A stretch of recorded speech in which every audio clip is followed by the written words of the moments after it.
Hi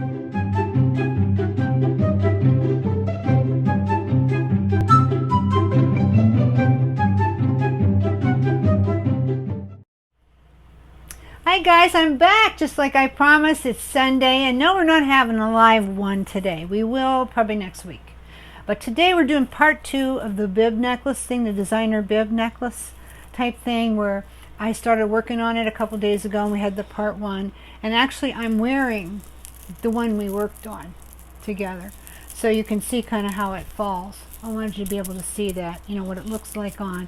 And it's a little more than some people would like to wear, but you know, sometimes we want to make these things for our heart. We want to make statement pieces, and those are designer pieces. So I thought we'd have a little bit of fun with the grid chain, and we'll talk about this today. Also a convertible grid chain necklace. And then when we have part 3, we might talk about simplifying it and taking it back the other way. Won't that be fun? So come on over here and I'm going to show you what I've done. Hey everybody, I'm back with the necklace we were working on Friday. And as you can see, it came out pretty nice. And instead of, you know, I talked about using that statement chain up the one side and coming down with the other pearl. So I thought, no, that doesn't really flow well. It would have looked okay. But, you know, I'm just really trying to do a really good job with what I put together. I don't want to just take this part, that part, oh, let's have some fun, put it together any old which way, and oh, it looks good, and just that's it. But I'm, you know, trying to plan a little bit more, because that's the way good jewelry is made. You plan it a little bit. It needs to have flow and so forth. So anyway, I took this piece of box chain that I had that matched pretty good, and then I stuck my little parrot clasp with the rhinestones in it, which I'd had here to do on the side, in the back, because it looked better that way. And I got all of my beads on. Remember, we talked about how we find our center, just to review a little bit. We find our center of the piece. This one had 15 loops, so we looked for the 8th loop in the middle. That would be the middle. And then we would go and we would find the next center between this center and the end. And that would be the 4th link. So then we'd hang another one here, the same. And just keep going. Find your center in between the 2 pieces that you have, and stagger it a little bit. Like I have long one here, short ones here, longer ones, chunkier ones here, shorter ones here, longer, like that. You know, if you make them all the same chunkiness and same length, they'll get all balled up on each other. They won't lay right. So you have to give it a little bit of, you know, stagger it a little bit. And then another thing that I did to it that I think you might find interesting is when I looked at this, I had it on, I'm looking at it, I'm like, you know, there's a lot of territory that you could do something with here. Now, for me to wear it, I think I'm good here. I don't think I want any more on there. But if you want the experience of it, or you like more on there, then what you could do is you could keep working up. And I'll show you what I mean. I took, here's a for example. See this little cathedral bead, this little red check cathedral bead here? Okay, I made another whole line of them here. I don't know if you really notice it because they kind of fall in between. But I went up and I connected to this textured jump in the chainmail right here. You can see it. Every other one. So it would fall in between. And I do have a second line on here now. So I've got that one. I'll show you where the next one is. So here's the next one here. Not here, yeah. Here's the next one. Next one. I think I have them spaced right. I might have to check that though. Here's another one. Here's another one. Here's another one, another one, another one. So it all came out pretty good. The only thing is I didn't quite have the right amount of holes on the next line to hang it the way I'd like. So I hung one next to each. You know, I went on the textured chain and hung it one on either side of the centerpiece bead drop. That's it. But when you do that, when you go up, if you're going to embellish the whole entire grid, you got to get smaller and smaller. if you take like, just to illustrate it for you, if you want to go up another one and you want to use a big one like this, possibly if you hung it off this very top loop and hung down, you might be okay. And it might not stick out funny. But if you would hang it like from the top of the textured loop there, it's just going to stick out like crazy, and it's not going to look right. So you have to check that. If you wanted to do that and do like the 3 beads on head pin type thing, you know, you'd have to hang it from the very top and then check it to see if it's going to lay right, because it'll just fuss you up. You're not going to enjoy it, or if you sell it, your customer is going to be unhappy with it, and you want them to be happy. So that's what I did on this one to finish it off. So it's pretty much finished. I'm going to check a few things on it, check some jump rings and make sure they're closed good, and just make sure I have it spaced really good. But for the most part, this one's done. And it is, just to give you an idea of how long I made it, it's really kind of short for me. It's, because I prefer longer things, but it's, okay, 6.5, 4, 10.5, 6. So it's a little bit like close to 17 inches around the neck. So it's kind of choker style, only it's not really choker. I mean, I have a fat neck. Oh, that's big news. Anyway, and it fits me fine, and it looks good too. I think things like this look better up closer to your face instead of hanging way down on your chest like a longer necklace. So that's the way I made it, and it looks good, hangs nice, and we're good to go. So this one's done. If you have any questions about it, you can put them in the comments on the video, because I check them. I get notifications right on the side of my computer when I'm on, and I'm on most days, most of the day. I have my computer up. So if you ask me a question, I'll come right back as soon as I can, and I'll answer you. Anything you want to ask about this, I would be delighted to tell you. Okay, so now I've got something else I want to show you. You know, we worked on this pearl one too, and someone said, oh, why don't you just make it a bracelet? And I'd have to say, yeah, it lends to that really well. So I did it all the way around, put a big lobster on it. We have these at the site. And I double jump ringed it for security. It fits me pretty good because I don't like my charm bracelets up here real tight. Now, if you do, that's fine. You want to take a link or so out. But I like them kind of down like this because I'm a gypsy at heart, and I might very well put a bangle or two over top of that. So I like a little bit of room with it. So I made it into a bracelet, but snap it off if I can do it. It isn't really easy. There, I got it. Okay.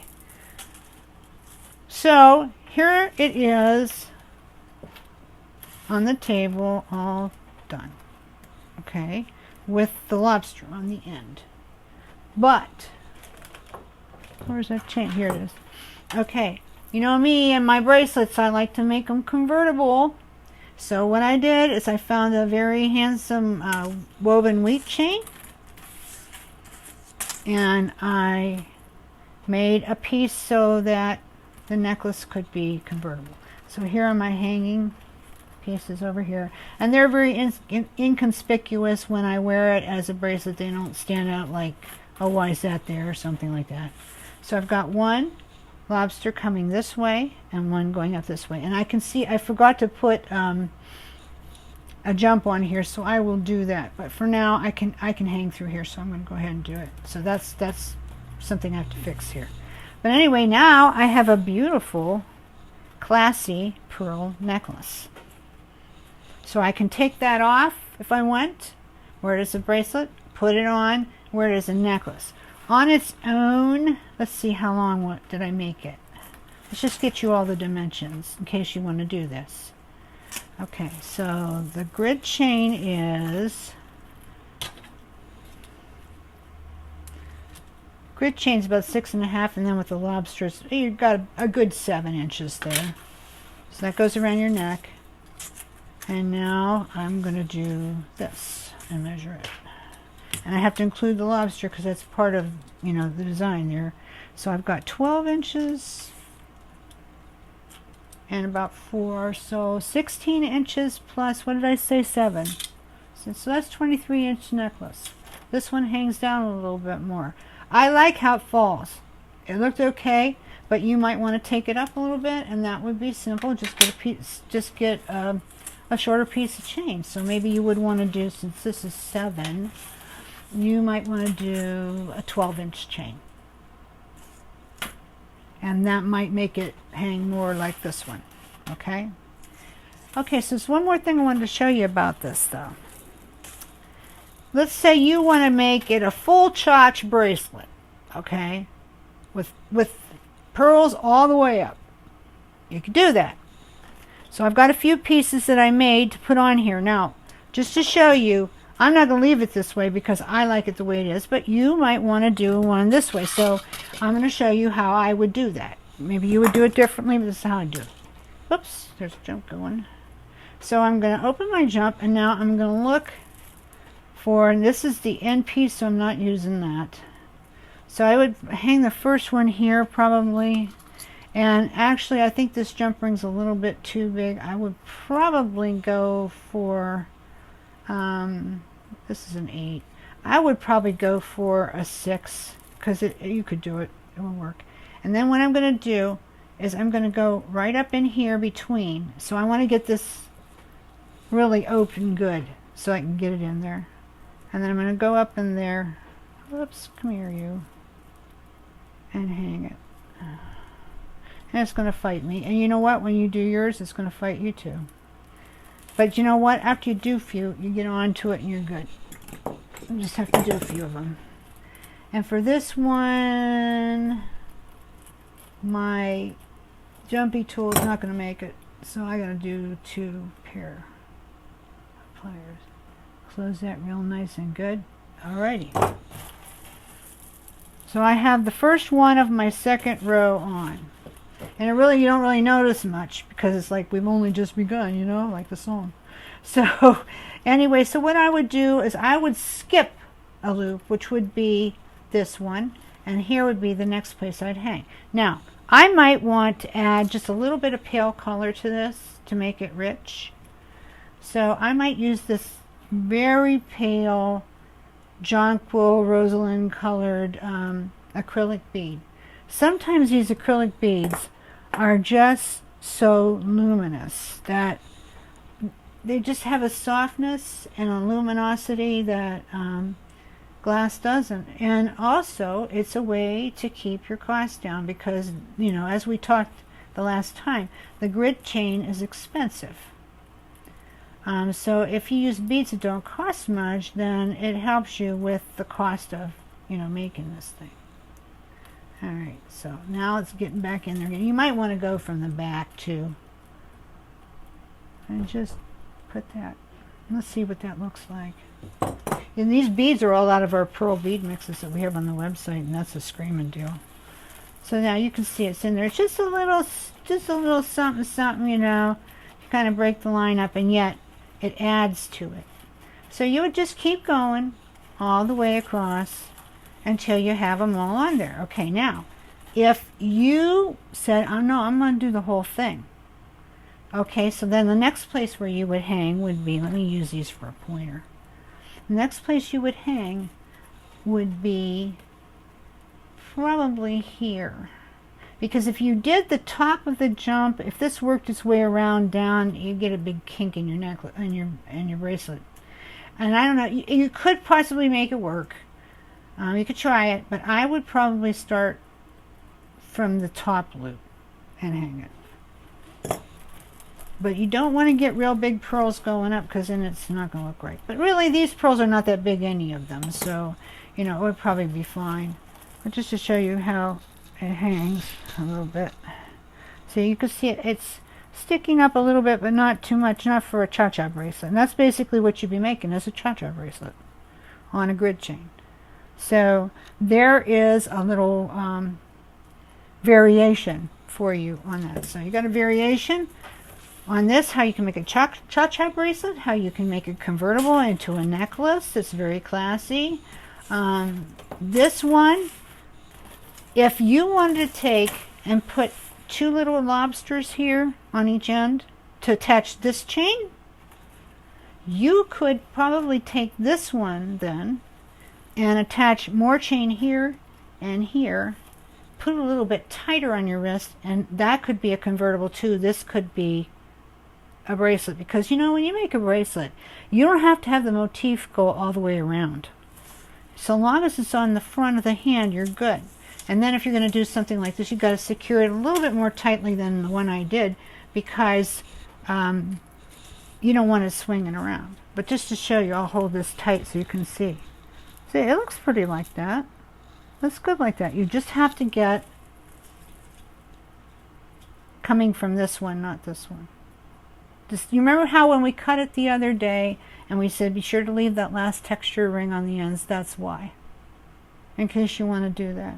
So you would get and do it there, and I think you would probably want to get, this chain would work, but you might want something a little bit more substantial, a little bit more chunky. So if you have a scrap of chain or something laying around that's just kind of really chunky and you've never really found anything what to do with it yet, that would be a good application for this one. You wouldn't need much either. You need, I don't know, about 3 inches, maybe 4 tops.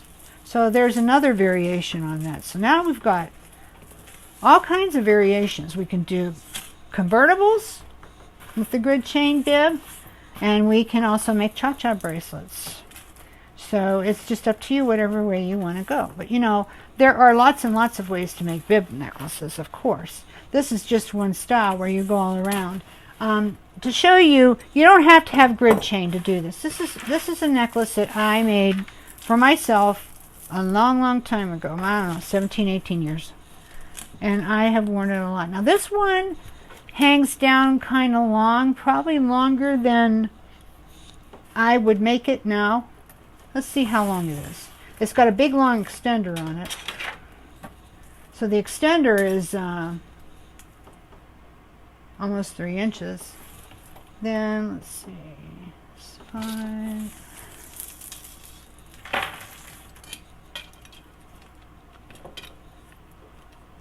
1.5, 12.5.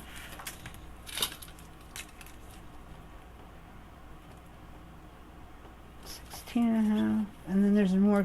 Yeah, it goes maybe 18, 19. So maybe it isn't that long. Maybe I'm remembering it longer because I haven't worn it for a while. But there are some amazing beads on here. A lot of them I can't get anymore, rats. This, just to show you, this is a fantastic brass ox bead that I used to be able to get a long time ago. And it's like 2 bead caps that are soldered together. Isn't that awesome? That's really cool. And then I had some other beads on here that were really sweet too, if I can find them. I want to share with you.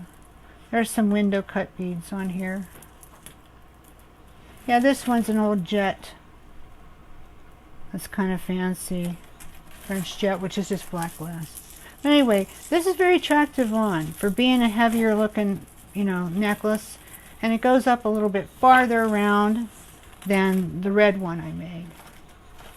But I've worn it many times and always get a lot of compliments. So you can see, you don't have to have grid chain. This is just a nice Rolo. It looks like a 3.5 Rolo. 3.5 millimeter Rolo. And we have a lot of that on the site. We carry that. But then what I did is I just did a little bit more beading up the back from that and put my extender. And as I recall, this did not take a whole long time. And also there is an asymmetrical piece in here. I like doing that. One that hangs a little long. Well, maybe there wasn't. I took it. No, here it is. This one. I sometimes when I make a bib, I like one piece that kind of stands out from the rest. Just, I don't know why. I just say I'm different. And it looks good on. It doesn't look strange or anything. It's not that far off, but it's on there. But I like this one. So it shows, you know, you can do it from Rolo too. You don't have to buy expensive grid chain. You know, I'm only going to have it for so long and then I won't have it anymore. And I don't know who has chain like this. So use the Rolo and save money. You know, and I've got it in a bunch of colors, or you probably have some in your stash. But Rolo works really good. Figaro, not so much. Rolo is best. Again, just like the grid chain, it's easy to count off. See, 1, 2. You just hold it taut, so you can see which way to go, so you don't hang, catch your bead in the wrong, go in the wrong direction. That is annoying. So just hold it taut as you work and you'll be fine. So anyway, those are my tips about designer bib necklaces today. Sorry about that. And the variations you can do. And then next time we get together, I'm going to do something that's a little bit of a cross between a lariat look and a bib. And it won't be as effusive as this. It'll be a little simpler. So we're going to take it the other way and see where we go with that. So that'll be the next one, which will happen probably later this week, coming up. And then next Sunday, if we can manage it, we're going to go live with you. And then we can talk about it. Woohoo!